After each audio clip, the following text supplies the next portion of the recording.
সুপ্রিয় দর্শকবৃন্দ, আসসালামু আলাইকুম। কেমন আছেন আপনারা? আশা করি আল্লাহর মতে ভালো আছেন। যদি চ্যানেলটি ভালো লাগে অবশ্যই চ্যানেলটি সাবস্ক্রাইব করুন, পাশে থাকুন। প্রতিদিনের মতো আজকে কাবু আমার চ্যানেলে হাজির করেছি। মিডিয়া কি কারণে আসছে সেটা আপনাদের শোনাবো। আসসালামু আলাইকুম আপু। ওয়ালাইকুম সালাম ওয়া রাহমাতুল্লাহি ওয়া বারাকাতুহু। ভালো আছেন? আলহামদুলিল্লাহ ভালো।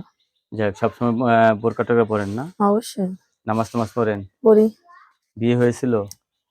হয়েছিল। স্বামী আছে নাকি নাই? স্বামী নাই। কতদিন ধরে স্বামী ছাড়া? স্বামী ছাড়া ১ বছর। কয় বছর? ১ বছর। 1 বছর ধরে। কি হয়েছিল স্বামীর সাথে? স্বামীরে ডিভোর্স দিয়ে দিয়েছি। স্বামী নেশা করে। হ্যাঁ। তো এখন কি বিয়ে বসবেন আবার?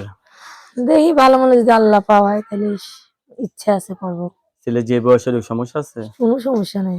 অনেকে তো বউ চলে গেছে, বউ মারাও গেছে। এরা যদি আপনাকে ভালোবেসে গড়ে তুলতে চায় তারপরে যাব। তারপরে ছেলে মেয়ে হবে? হবে 100%। লেখাপড়া করছেন?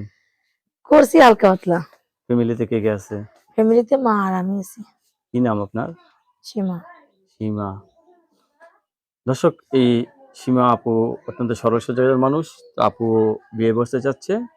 তো আগের স্বামীর সাথে ডিভোর্স হয়েছে তো? ডিভোর্স হচ্ছে। কখন আপনার সাথে কথা বলতে পারবে সবাই? যখনই রাত্রেই বেশি কথা বলতে হবে। রাত্রে কথা বলতে পারবে। এই আপু কিন্তু অত্যন্ত সরল সোজা। তো আপুর সাথে কথা বলতে পারবেন। আপু, সবাই আপনাকে ফোন দেবে, কারোর সাথে খারাপ ব্যবহার করবেন না, না ঠিক না, আছে? সবাইরে বলে দিবেন কেউ জানি খারাপ ব্যবহার না করে। হ্যাঁ। আগেই বাজে কথা না বলে আমার সাথে। ধন্যবাদ আপনাকে আমার চ্যানেলে সময় দেওয়ার জন্য। দর্শক, পরবর্তী একটি মেয়ের ভিডিওর জন্য অবশ্যই অপেক্ষা করবেন।